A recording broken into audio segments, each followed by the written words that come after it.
Planet Zoo is a game in which you take charge of your zoological empire, balancing guests and, more importantly, animal happiness with aesthetic management and design. A park management game, not uncommon for veteran developers Frontier. Past games of theirs include Roller Coaster Tycoon 3, favorite of mine, and more recently Planet Coaster and Jurassic World Evolution. The game is very reminiscent of Zoo Tycoon 2, which I enjoyed for many hours as a child, but expands on management and animal care so much more. Let's check out Planet Zoo on this week's Saturday Morning Stim Reviews.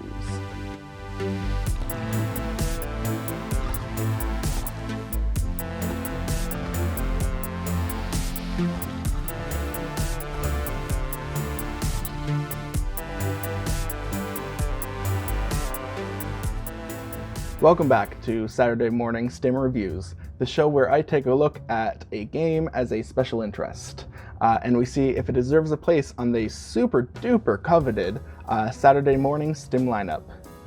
Okay, so first thing you see when you boot up the game for the first time is a screen to create your personalized avatar and set where you're from on the globe. You and your online friends will appear on a globe on the home screen every time you log in, on the home menu as avatars, chilling where they are geologically. Boom. There are three main game modes that you will encounter in Planet Zoo: Scenario, Franchise, and Sandbox. Scenario is where you will probably want to start if you haven't played the game before. They were preset scenarios that will help walk you through the basics and controls of the game. And I assume in later levels there are more challenges. In all honesty, I kind of just did the tutorial scenarios and then moved on to franchise right after that.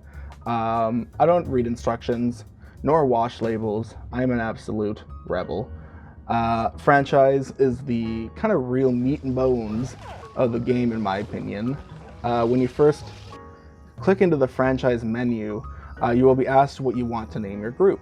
This name is different than your zoo names and will appear whenever people see your profile and the source zoo information for animal trading. You are immediately given 100 conservation credits, and I will explain these later, and sent to choose where in the globe you want to make your first zoo. This will affect your biome and climate, so choose carefully, and that will basically affect what you will need for the care of each animal. For example, I did a Canadian zoo first, so I had to start with animals that could naturally survive in that climate because I didn't have the money to keep a bunch of heaters running all the time. And then once I had money to keep those heaters running, I could add other animals that were kind of outside our climate. And then you were given 100 conservation points every 24 hours. New zoos cost exactly 100, so I assume this is just kind of a way to ensure you are always capable of opening a new franchise zoo, and you don't get stuck if all your zoos close.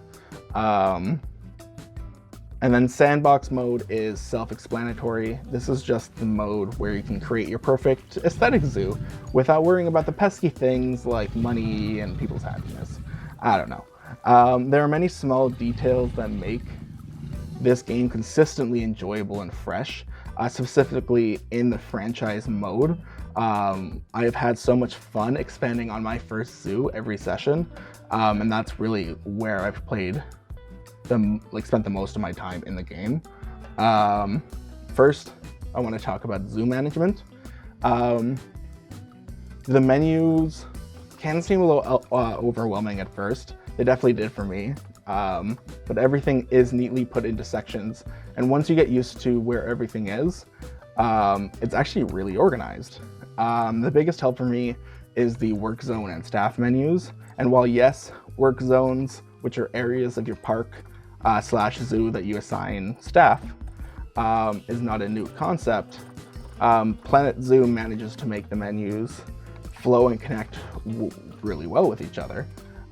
For instance, in the work zone menu, it will tell you exactly what staff and buildings have not been assigned to a work zone yet, or you can click on the edit work zone and see a visual representation of what buildings and staff are in each work zone, which I thought was nice.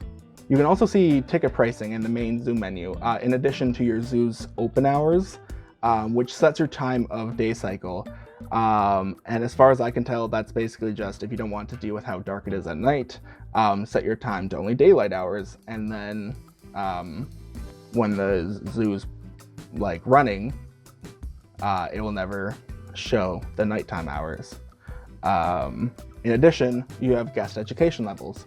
I'm actually in love with this feature because it adds another layer to management and another revenue stream, and allows you to focus heavily on species education and conservation. I do want to add, I didn't have this in the script, but they did just launch in the newest update that they added educators as a staff member, where you can actually have animal shows now, where you have an educator set. I haven't tried it yet, so I can't say how well it works, but you basically set them near habitats, and certain times of the year they will talk to guests and educate them, and I think that's really cool. And as well, veterinary staff can research the animals that you have in the park to learn about better food for the animals, enrichment needs, and additional education levels, honestly. In addition, it also helps their breeding chances, which is cool if you were going for breeding endangered animals. This research will make any education boards or speakers you have more effective, and educating your guests makes them more likely to donate to your zoo.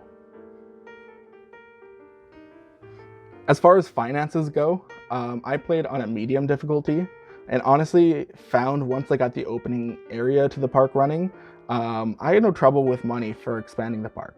Admittedly, I haven't really looked at my money for a while now. The most, I think, like, I started paying attention because I'm getting close to 1 million, and I'm like, oh, 1 million, but that's it. I don't know. It's funny because I don't think I've ever been able to keep a park open in one of these games ever without playing Sandbox.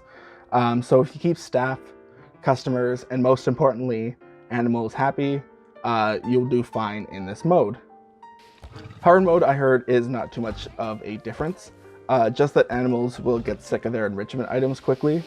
I've not tried the mode myself. I will talk about animal enrichment later. There's a secondary currency in Planet Zoo, and that is your conservation points. You can earn 100 points daily, like I said earlier, but there are other ways to earn them too. That is where it is important to take good care of your animals, and ensure that they are breeding well, and ensuring that there is no inbreeding. This is where a lot of the micromanagement comes in, and honestly why I end up playing paused so often. It is not necessarily a negative, but does break up the gameplay a lot when they are breeding like animals. You can trade animals on 2 different marketplaces, the habitat and exhibit marketplaces. Habitat animals are the ones you will predominantly be working with, as they are the animals that you make the big enclosures for. Exhibit animals are generally small reptiles, amphibians, and large insects or arachnids, and stay in a pre-built small glass enclosure. They're great for easy money and guest happiness, plus they're super cute. The exhibit marketplace is solely cash and pretty much computer generated animals, and just quick selling to imaginary parks. However, the habitat marketplace is both computer generated and animals from other player zoos. Anything paid with cash will be the former, and conservation points will be the latter. You may see where I'm going with this, of course. You can earn conservation points by trading animals on the marketplace. You may also earn conservation points by releasing habitat animals that are highly endangered into the wild. You will earn more points the younger they are, of course, of mature age, their fertility gene, and how endangered they are. So There is extra incentive for keeping more endangered animals in your zoo and reintroducing healthy populations into the wild. For habitat animals, there is a plethora of things that you have to consider in ensuring the animal's health, happiness, and safety, of course, in addition to guest view and happiness. For example, you cannot just put the animals in a cage with some bedding. They need certain temperature ranges, amounts of coverage, and space away from guest views, landscaping, native trees and plants, clean water, food, possible climbing space, and it changes depending on how many animals are in the habitat as well. That's not all. You have to ensure that you have the right amount of mature adults in the population, the right ratio of male to females in the group, and make sure that the animals have proper food and fun enrichment. There is a lot to consider for each animal, and it is so fun to create beautiful spaces for each of your animals. There's also so much to consider for aesthetic, as it also affects guest happiness. Plus, it's just fun to challenge yourself and make interesting and dynamic areas. An additional challenge that I've taken on from another YouTube channel actually is ensuring your park is fully accessible. Plenty of seating, covering, space, and no use of stairs. Controls are difficult to get used to at first. However, the game is available through Steam, and as far as I can tell, it has a decent selection of options for changing your controls. Though for the base control layout, good luck doing anything without at least a mouse. I had trouble with my laptop trackpad with this game. I will say though, once you do get an understanding of the control layout, it has a very nice hand placement feel.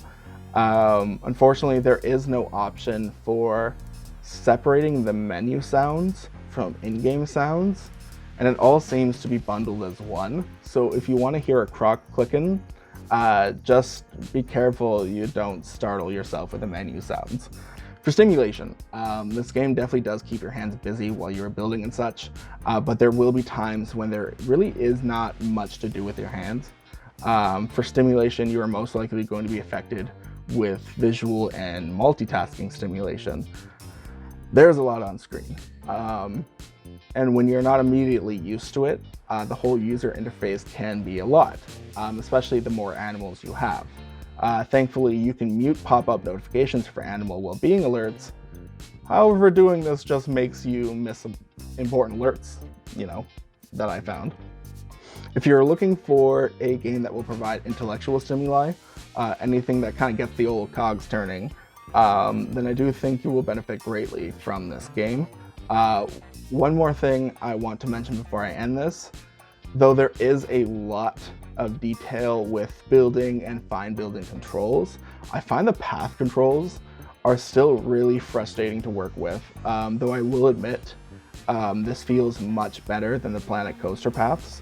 In addition, I feel like sometimes the animals don't get the same level of focus as the buildings and habitats did. That's not awful, but it is awkward watching animals that lay eggs give live birth. Though I do enjoy that some animals can climb, and it is so beautiful to catch like a zaboomafoo moment live in your zoo. Though there isn't any sloths in the base game or any of the DLC content so far, so do with that what you will.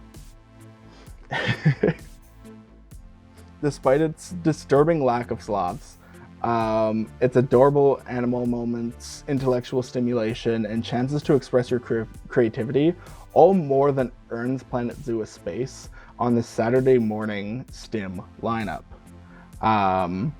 Anyway, if you're hoping to pick up the game, Frontier frequently puts their games on sale, so keep an eye out and you'll be able to get this at a really good price like I did.